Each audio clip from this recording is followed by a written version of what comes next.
juga kesempatan yang Allah berikan kepada kita. Di antara banyaknya manusia di luar sana, yang mungkin ada yang masih mencari rezeki, ada juga yang sibuk dengan kesibukan yang lainnya. Tapi bapak-bapak, ibu-ibu, saudara-saudara sekalian yang hadir pada majelis ilmu ini, Allah masih berikan kesempatan untuk talabul ilmi, yang insya Allah Allah jadikan surga bagi mereka yang berjalan menuntut ilmu. Dan salah tariqan yang akan disufi ilman sahlallahu ilad. Jadi menuntut ilmu itu jangan apa istilahnya, merasa rugi, Pak. Bapak-bapak, ibu-ibu sendiri itu berada di majelis ilmu, mendengarkan ceramah, baik itu mungkin ya karena nggak sempat itu menggunakan YouTube. Tapi sebenarnya kalau kita perhatikan, yang saya perhatikan di sini, ini merupakan cara Allah ingin memberikan kebaikan kepada bapak-ibu sekalian. Karena min husnil islami mar'i tarkuhu ma la ya'ni. Tanda baiknya Islam seorang itu meninggalkan sesuatu yang bermanfaat, Pak. Dalam hadis itu, hadis sahih. Jadi kalau ada orang yang masih istiqomah, ini insya Allah istiqomah nih. Kalau ada absennya, saya istiqomah karena kalau saya perhatikan wajahnya tetap sama, gitu. Walaupun ada beberapa yang hadir saya perhatikan, mungkin karena ada halangan.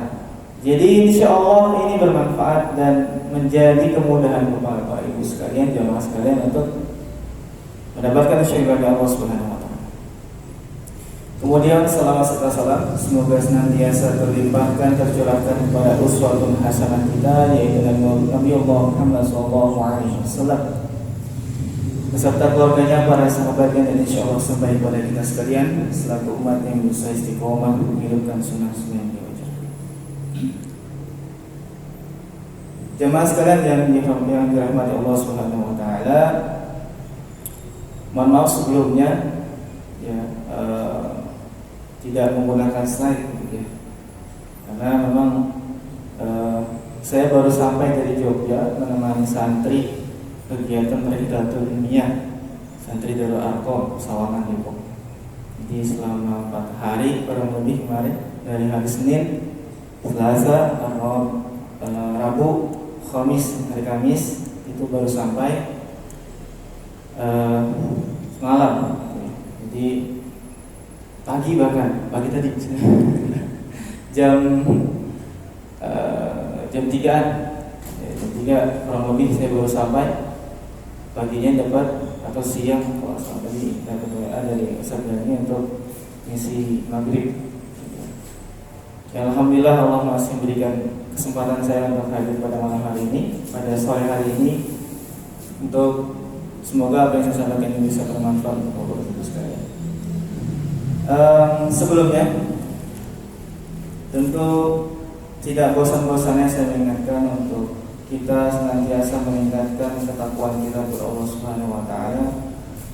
Karena dengan takwa itulah Bapak Ibu sekalian, kita hidup terarah dan teratur. Karena Islam itu sudah mengkonsep seluruh kehidupan kita dengan baik, yaitu dengan takwa itu sendiri. Takwa itu kan predikat, Pak. Dan sebenarnya Bapak Ibu sekalian itu sudah melaksanakan apa yang disebut dengan takwa itu. Jadi kalau orang ketika azan, jadi bisa dengan azan Allahu Akbar, Allahu Akbar, itu langsung sholat. Karena ciri-ciri orang yang bertakwa itu kan sholat. Walaupun memang ada beberapa keadaan di antara kita yang menyebabkan mungkin tidak bisa berjamaah di masjid, ya. Tapi salah satu bentuk ketakwaan itu kan sholat. Dan Rasulullah juga memerintahkan kita untuk senantiasa mendirikan sholat, baik Quran maupun Sunnah. Bahkan disebutkan juga orang-orang yang meninggalkan sholat itu terlalu banyak disebutkan dalam kitab-kitab para ulama. Memang sholat itu salah satu, ketika orang meninggalkan sholat itu salah satu dosa yang besar, ya, dosa yang besar. Bahkan bisa keluar dari, kalau nggak sholat gitu, itu masuknya kufur, ya. Keimanan dipertanyakan karena sholat itu sebagian daripada pendirian dari iman itu sendiri atau Islam itu sendiri. Jadi bersyukurnya kita mengingatkan untuk senantiasa mengingatkan kualitas ketakwaan kita kepada Allah Subhanahu wa taala. Dan Bapak Ibu sekalian, tadi saya menemukan sesuatu yang menarik ketika saya masuk. Dan ini sering terjadi di umur-umur mereka. Ketika saya pernah menyampaikan takziah almarhum bapak saya, belum lama tadi ada anak SMA, saya nggak tahu kelas berapa itu. Sholatnya laisa bisafin, tidak bersaf. Nah, jadi sholatnya sendirian di belakang tapi ikut imam. Itu bagaimana? Hukumnya gimana gitu? Dia kan imamnya tadi apa nama imamnya? Sawu sufakum fa inna tasbihatas sufuf min tamamis shalah atau iqamatis shalah dalam riwayat yang lain. Untuk kesempurnaan sholat, walaupun ada beberapa ulama yang menyebutkan tidak sah, bisa jadi kalau sholatnya sengaja. Ya, bahkan ada yang menyebutkan kan hadis kalau sholat sendirian terus Rasulullah suruh maju, ini apa? Ikut masuk saf, karena nggak sah sholatnya nanti kalau sendiri di belakang. Ya, walaupun ada ulama yang mengatakan kalau memang dia udah berusaha mau masuk tapi nggak bisa, ya sudah sholat sendiri di belakang tetap sah. Walaupun istilah gitu. Tapi ini kan nggak sengaja. Kalau disengaja bisa jadi nggak sah. Tapi saya berhusnuzon mungkin beliau ini nggak tahu bahwa saf itu wajib harus soal itu harus bersaf. Kecuali ada sesuatu yang ada ilat yang menyebabkan kita nggak bersaf kayak COVID-19. Saya miris melihat dan ini memang sering saya lihat di umur-umur mereka. Nah, SMA sampai kuliah. Jadi pernah saya sebutkan itu kan ketika saya ngajar di UMY. Jadi PUTM itu Pak, Bu itu kan semester 7 itu membersamai mahasiswa baru dari Universitas Muhammadiyah Yogyakarta. Itu kami yang ngecek bacaan toharoh dan ibadahnya, termasuk kaifiyahnya, bagaimana sholat dan toharoh. Itu tidak sedikit saya menemukan mahasiswa yang tidak bisa melaksanakan sholat dengan cara yang benar, bahkan bersuci dengan cara yang benar, bahkan nihil, nggak tahu sama sekali. Itu sangat-sangat menyedihkan hati-hati kami dan tentunya para bapak-bapak sekalian selaku yang mungkin punya anak gitu terus orang tua. Karena begini, kalau mereka nggak paham cara sholat dan tohar yang benar, nggak sah Pak sholatnya. Selama mereka hidup bisa jadi. Maksudnya nggak ada yang ngajarin dan memang ini hak baik para orang yang tahu atau orang yang disebut dengan ulama dari yang menyampaikan, mungkin sudah disampaikan tapi nggak kena gitu. Dan memang ini peran orang tua yang sangat penting di sini maksud saya ini. Dan kebanyakan di antara kita semua, ini kenapa saya bilang kebanyakan, karena saya juga menemukan orang-orang yang seperti itu kebanyakan orang tuanya sibuk di luar. Jadi saya tanya di rumah ada siapa? Dia doang. Aku. Nggak ada yang ngajarin. Sholat yang nggak ada yang ngajarin. Toharoh yang nggak ada yang ngajarin. Mohon maaf, udah kelas semester 1 awal mahasiswa baru. Itu nggak tahu cara bersuci bagi laki-laki alias mandi wajib, mandi junub. Nggak ngerti Pak. Ini sangat miris. Nauzubillah min dzalik, semoga tidak terjadi pada anak-anak kita dan lingkungan kita. Saya yakin RT5, RT2 dan sekitarannya RT4 gitu ya, itu insya Allah berbeda semua, insya Allah. Karena insya Allah orang tuanya paham. Kalau orang tuanya paham, kita pun, anak pun ikut paham. Jadi bukan hanya tugas seorang guru di sekolah. Nah, ini kan pernah disampaikan juga oleh Ustaz Irfanuddin ketika kajian malam Selasa, malam Rabu kemarin, itu bagus banget materinya. Tapi itu guru-guru memang. Jadi sekolah itu memang menambah sekedar tambahan bagi anak. Yang poin penting itu orang tuanya di rumah yang mendidik anaknya. Karena 24 jam. Sedangkan di sekolah ya memang hampir setengah hari gitu. Tapi enggak intens. Nah, ini yang perlu diperhatikan untuk kita semua masing-masing materi yang mungkin akan berhubungan dengan, insya Allah akan berhubungan dengan yang materi saya sampaikan. Jadi kasus yang tadi itu memang banyak ya. Apakah sah sholatnya? Ya Allah alam, insya Allah sah. Kalau memang dia sama sekali nggak tahu dan memang belum ada yang menjelaskan kepada beliau. Karena posisinya itu bisa masuk. Saya sengaja saya diamin, takutnya maling gitu. karena gini, maaf saya bukan suruh. Kebanyakan begitu Pak Bu. Jadi dia itu sholatnya sendiri. Nanti ketika semuanya sujud, itu dia motor belakang ngambil motor atau ngambil sepeda. Makanya saya tungguin tadi sedikit agak lama. Takutnya maling gitu. Nungguin apaan gitu ya. Tapi nggak, ternyata emang sampai habis sholat di belakang. Safnya di situ sendirian. Tapi ketika imam takbir dia ikut, itu kan menjadi masalah yang harus kita sama-sama perhatikan bagi generasi kita. Dan insya Allah di masjid ini setiap malam Jumat kemudian Ahad gitu ya, itu akan senantiasa ada para kiai, para ustadz yang menyampaikan. Yang tidak mesti kita bertanya sesuai dengan tema itu nggak masalah. Kalau memang ada beberapa perihal tentang sholat dan tohara yang kita belum paham, itu bisa kita tanyakan. Karena ini penting, Pak. Ya. Dan insya Allah juga di materi tadi itu di kajian malam Rabu, kebetulan saya yang jadwal ustadznya, insya Allah juga ada yang terbaru itu kan Ustadz Nur Kiai Nur Fajri itu membahas tentang tohara juga, yang khususnya mandi itu. Jadi bisa diikuti juga walaupun pakai Zoom gitu ya. Yes. Nah, jadi ini perlu diperhatikan dari kita semua bahwa mengajarkan taharah dan bersuci atau beribadah yang baik dan benar agar nanti mereka itu juga merasakan apa yang Bapak Ibu sekarang rasakan, kenikmatan ketakwaan kepada Allah Subhanahu wa taala. Karena kalau mereka tidak disampaikan nanti kasihan. Bisa jadi selama hidupnya ibadahnya itu tidak sesuai dengan apa yang diajarkan oleh Allah dan Rasulnya. Baik Bapak Ibu sekalian rahmati Allah Subhanahu wa taala. Terus ada mukadimah. Insyaallah saya mengulang saja materi yang pernah saya sampaikan di pertemuan kemarin di tempat yang berbeda gitu. Itu tentang bagaimana, ini ada kaitan juga dengan anak.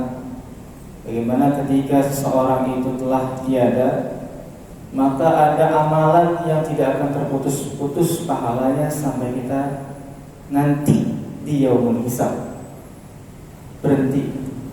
Karena yaumul hisab nggak mungkin terus menerus kan Pak, udah kehitung gitu ya. Yaumul mizan udah ketimbang gitu.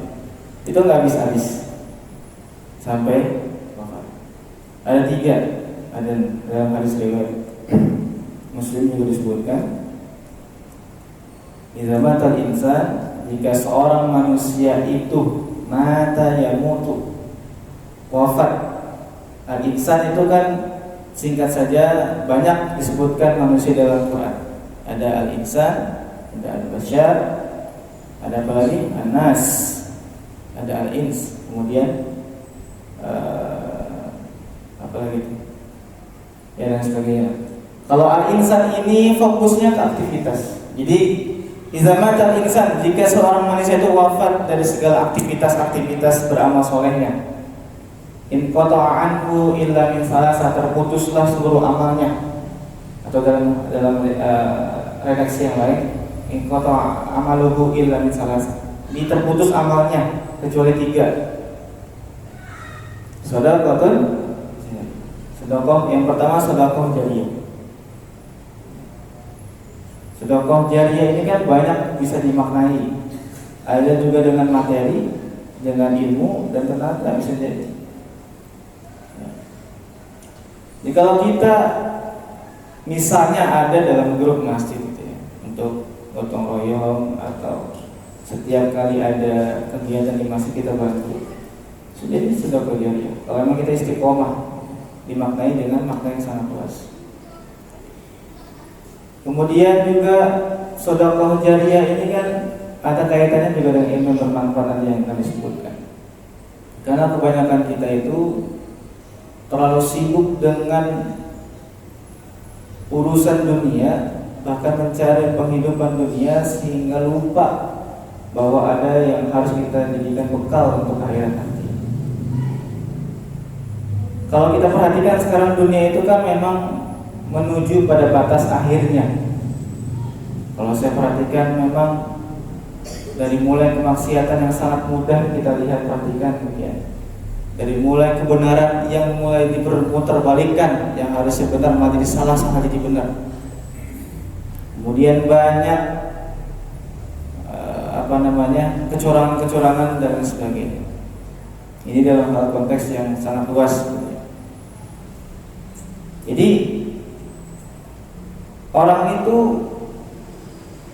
banyak yang tidak memahami konsep tentang akhirat, dan ini terjadi bagi mereka yang tidak beragama Islam. Ketika dia merasa putus asa dengan kehidupannya di dunia, baik itu mencari rezeki, baik itu dalam penghidupan sehari-harinya dan lain sebagainya, bahwa tidak mengerti konsep bahwa sesungguhnya rezeki itu insya Allah Allah yang mengatur. Jadi kita ikhtiar, kita berdoa. Atau ketika kita mati ada yang namanya yaumul ba'ats atau yaumul mizan, ada yaumul hisab, hari pembalasan. Bahwa segala bentuk kezoliman yang dilakukan oleh orang lain terhadap dirinya akan dibalas. Jadi jangan khawatir ketika ada yang menzolimi kita, itu insya Allah akan dibalas di akhirat nanti berlipat-lipat sendiri. Bahkan orang yang zalim itu salah satu di antara doa yang tidak akan Allah, tidak ada hijab maksudnya ya. Tidak, Allah mungkin tidak ijabah bahasanya, pasti diijabah. Maka kezaliman yang dilakukan, bahkan ada orang yang mohon maaf Pak Bu, bila kata-kata yang kurang berkenan, orangnya sering sholat. Ini hadis riwayat Muslim panjang banget hadisnya, sering zakat, bahasanya itu dalam hadis beliau ini mengerjakan amalan-amalan yang luar biasa pahalanya. Tapi ketika di akhirat, karena dia sama-sama hidup hablum minannasnya kurang, maka pahalanya habis di akhirat nanti. Dan kezaliman yang dia lakukan terhadap orang tersebut tidak mampu pahala yang dia miliki untuk menebus kesalahan dan kezaliman yang dia lakukan. Maka dosa-dosa yang orang yang dia zalim itu diberikan kepada dia, walaupun dalam redaksi yang lain atau dalil yang lain tidak ada orang yang menanggung dosa orang lain. Tapi ini kasusnya berbeda karena zalim terhadap orang. Maka Islam itu kan sebetulnya tadi tidak hanya sekadar sedekah jariah sosial Pak. Rasulullah itu begitu, qaulan baligh bahasanya. Jadi apa yang disebutkan oleh Rasulullah itu katanya sedikit, tapi maknanya dalam, menyeluruh luas, bisa kita pahami dengan macam-macam pemaknaan yang sesuai dengan maksudnya. Jadi beragama Islam itu tidak hanya hablum minallah, salat, zakat, puasa, masjid, ngaji, tapi juga dengan sosialnya, dengan tetangga, dengan seluruh manusia di muka bumi ini.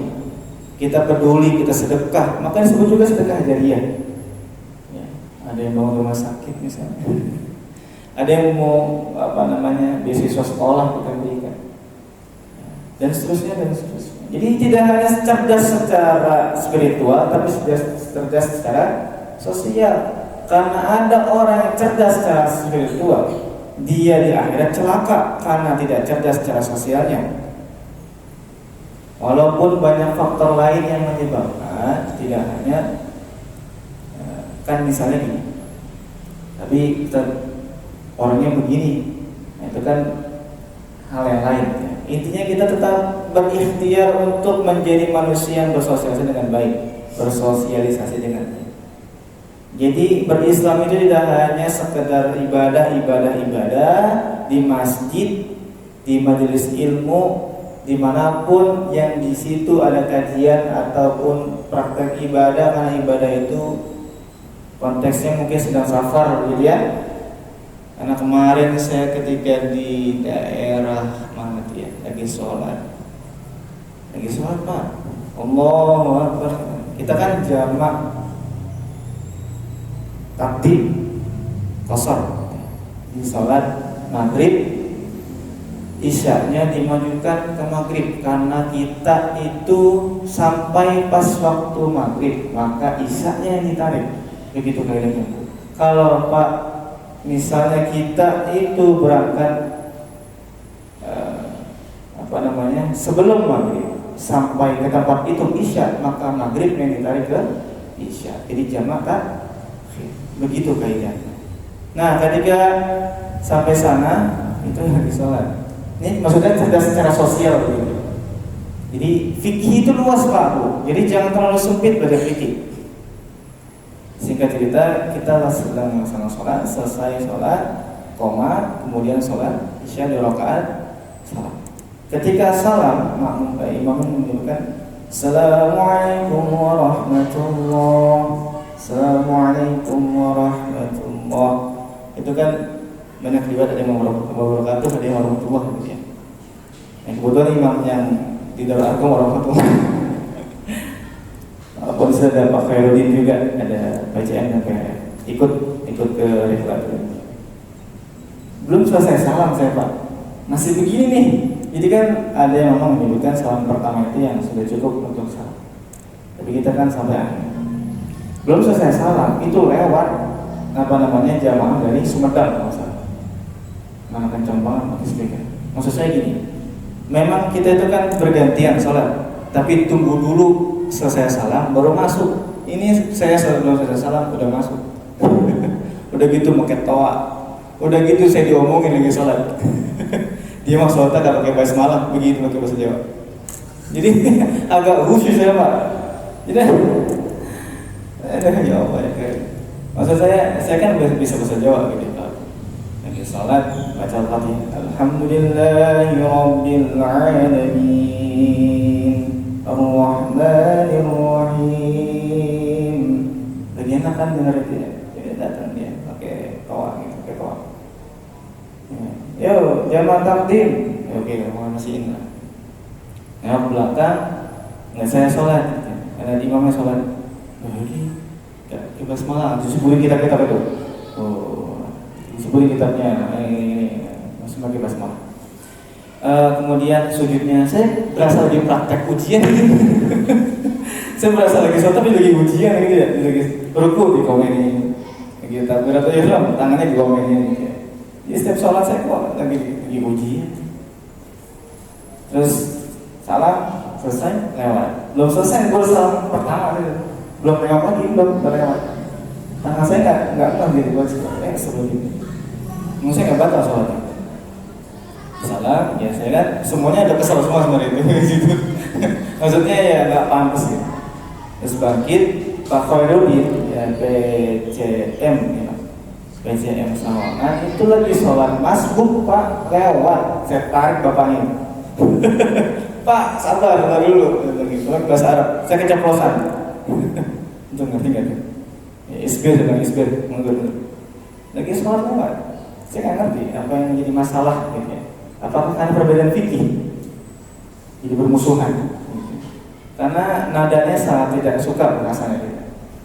Jadi cerdas itu tidak sekedar tidak spiritual, tapi juga cerdas sosial. Perbedaan fikih tidak menjadikan kita bermusuhan. Ini yang menjadi ukhuwah Islamiyah yang menjadi pecah kan begini. Jadi ya sempat dibahas itu jadinya ketika selesai sholat dibahas orang sholat gitu. Jadi yang itu jadi masalah Pak Bu. Ketika kita bersosial tapi tidak cerdas secara sosial. Perbedaan itu kan memang ya ada Pak. Fikih itu al-fahmu, pemahaman. Walaupun dalam fahmu itu banyak indikasi-indikasi, ada yang benar, ada yang salah. Bukan benar salah, maksudnya ada yang memang pemahaman yang keliru gitu ketika memahami sebuah pemahaman. Keliru dalam artian itu kan ada yang orang memaknai secara asal-asalan gitu. Jadi itu yang perlu kita cek apakah yang disebutkan itu landasannya benar dan jelas, gitu maksudnya. Jadi dicek itu dari landasan. Kebanyakan orang itu kan alergi sekali dengan tarjih rasanya begitu. Padahal jelas bukunya setebal ini nih. Ya, jadi cerdas itu tidak hanya sekedar spiritual, tapi juga dengan sosial. Akhirnya ya sudah, walaupun santri saya pada saat itu ada yang sholat juga, nanya, "Kayak Ustaz, ini ikut mereka atau saya bikin sendiri?" Ikut aja. Oh. Walaupun ya benar mereka sholat ya Pak, benar. Karena memang ada form menggunakan cara yang lain beliau. Yang masa mungkin kalau satu dalam Al-Quran kan niatnya tidak dijaharkan, tidak dilafazkan. Kalau mereka sholat di sholat maghrib di jamak misalnya, wal qasar. Nah jadi nggak masalah. Saya juga menyampaikan kepada santri dalam Al-Quran itu memang kalau masalah fikih jangan langsung kesel Pak. Sholat nih. Walaupun ada yang harus diperhatikan, Syiah itu tidak boleh ada toleransi. Syiah dan pemahaman yang nggak benar itu nggak usah. Sementara juga nggak perlu langsung anarkis. Jadi ketika masuk sebuah masjid, sebuah tempat yang memang ketika kaifah sholatnya berbeda, nggak perlu berantem dan nggak perlu menggibah gitu bahasanya. Apalagi difahami orang sholatnya agak khusyuk. Kasihan bisa ngerasain sendiri ya Allah. Maksud saya sampai ini Pak PCM itu ngomong gitu ya, ini begini gimana Ustaz ya? Nah kita kan sholat begitu jadi agak khusyuk, jadi kesel gitu. Ya jamaah sekalian yang dimuliakan Allah Subhanahu Wa Taala. Jadi sedekah jariyah itu kan termasuk juga dengan kecerdasan sosial. Bantu ketika masjid butuh misalnya perbaikan AC atau lain sebagainya itu dibantu. Atau sedekah jariyah yang lainnya, bentuk-bentuk yang lainnya. Tidak hanya sekedar di masjid tapi juga dengan tetangga yang memang pada saat itu membutuhkan bantuan. Sedekah jariyah al-ilmu yuntafa'u bihi, dan ilmu yang bermanfaat yang kedua. Tadi kebanyakan kita itu lupa sama hadis ini, bukan lupa, nggak dibaca, nggak kebaca, nggak diingetin. Anak itu investasi Pak Bu. Anak itu investasi bagi kita semua. Dan anak itu lebih nurut sebetulnya dengan orang tuanya, lebih mengena. Jadi apa yang disampaikan bahkan nada-nadanya, gaya-gayanya sama karena sedarah. Jadi ketahuan. Itu investasi, ilmu yang bermanfaat tidak dimulai dari anak kita itu sendiri. Jangan sampai anak kita itu nggak ngerti tadi itu toharo sama ibadah. Saya miris banget tuh, banyak saya temuin Pak Bu. Makanya ketika saya sholat di luar, misalnya ada kegiatan di luar, itu biasanya saya nunggu dulu Pak. Karena gini, kebanyakan orang itu, mohon maaf ya, saya bukan mengkata-katakan, karena banyak orang Pak itu sholat nggak paham aurat. Sholat, mohon maaf, ininya kelihatan. Pakai kaos udah kayak agak kurang banget. Laki-laki itu nggak biasa Pak. Aurat laki-laki dari sana gimana? Bisa sampai sholat. Allahu Akbar sujud. Itu celengan kelihatan bahasa kasar begitu. Itu nggak biasa sholatnya. Bubar, ulang. Harus tertutup aurat, salah satu syarat sih. Nah, itu nggak paham rata-rata. Coba perhatikan Pak di tempat-tempat kemarin banyak yang begitu. Ya, jadi apa ya? Terlalu banyak yang dilupakan atau terlupakan atau lupa diingatkan bahwa ada ilmu yang bermanfaat yang harus disampaikan kepada saudara-saudara kita, kepada anak-anak kita. Kalau memang ada bahasanya toharoh mulu, bosen gitu, mau sholat mulu gitu misalnya. Ya memang kenyataannya begitu, masih banyak yang belum mendengarkan itu, yang belum paham itu. Walaupun di sini insya Allah sudah ngotok berjus-jus ber-SKS di Al-Quran banyak. Jadi yang bermanfaat. Banyak di antara kita yang belum paham itu dan malu. Makanya saya sampaikan kepada baik dimanapun saya mengajar, saya sampaikan, kalau ada yang nggak paham taharah, nggak paham sholat dan malu menyampaikan, tolong datangin saya pribadi, nggak apa-apa, face to face, telepon boleh. Ada akhirnya tuh satu bocah mau dicerita begini. Karena kadang malu ke orang tuanya, kadang malu, sungkan gitu kan, malu. Kalau perempuan mungkin kelihatan, kalau laki-laki nggak kelihatan. Ya, walaupun ya ada telepon dan sebagainya, soalnya berubah itu kelihatan. Tapi apakah dia paham atau enggak kan kita nggak tahu. Husnuzon kita paham karena sekolah, gitu ya. Tapi kalau sekolahnya negeri nggak dikasih tahu, bisa jadi. Apalagi udah sekolah negeri nggak ngaji, TPA misalnya, makin parah. Jadi nggak ngerti ya sholat gitu. Ya tadi saking tidak beraturan. Belum lama lagi saya pernah melihat anak-anak itu, saya kira juga maling itu. Jadi saya kan memang pada saat itu selesai dari rumah sakit agak terlambat, lumayan jauh terlambatnya. Jadi imam sudah mendekati doa Allah maghfir lil muslimin wal muslimat dan seterusnya. Saya baru doa agak datang tuh. Atau kemudian ada bergombolan anak-anak remaja seumuran tadi, mas-mas yang tadi datang ke sini, kagak langsung sholat, ngobrol dulu. Begitu imamnya sholat, dia mati motor, saya kira maling yang sedeg-degan tuh, maling lagi ben. Ternyata jadi kagak khusyuk.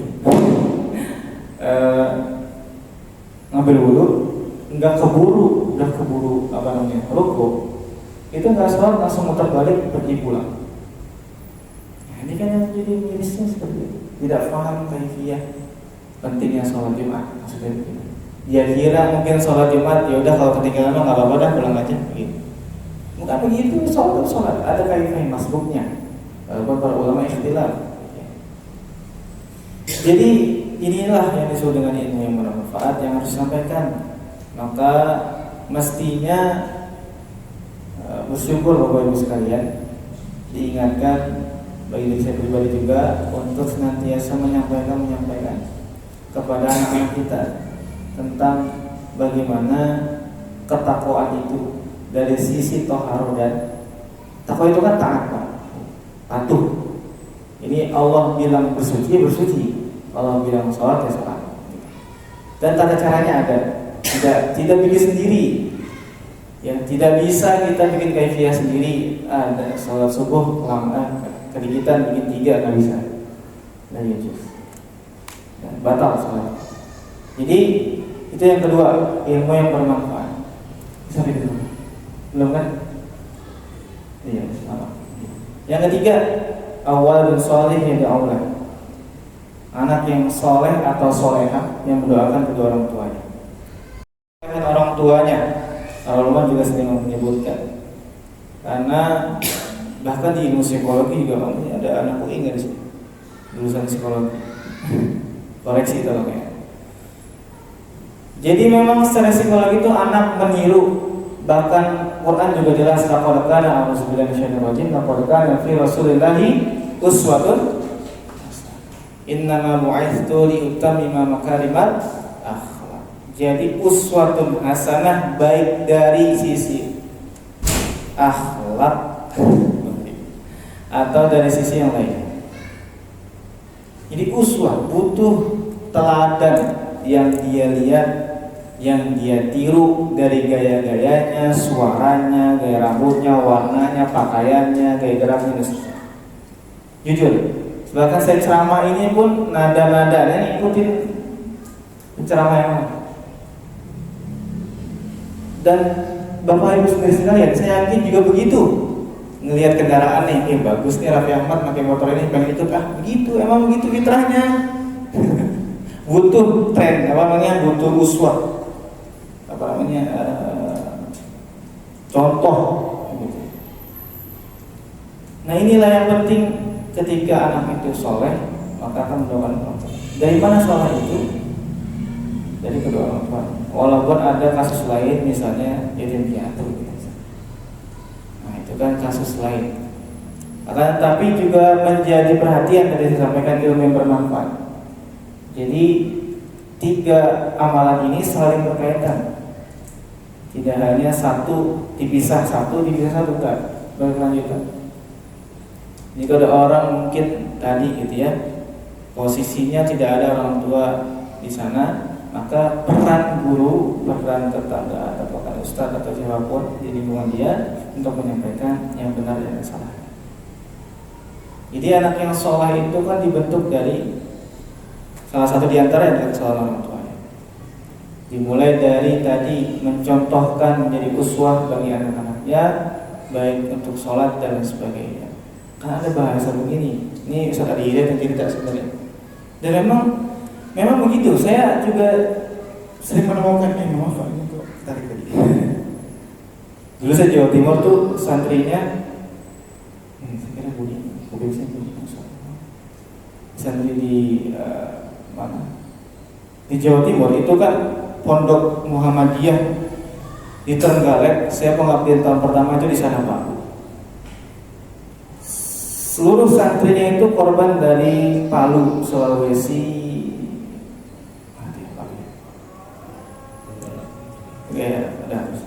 Yang intinya orang tuanya itu memang tidak paham agama Islam secara baik dan sering mabuk, judi dan sebagainya.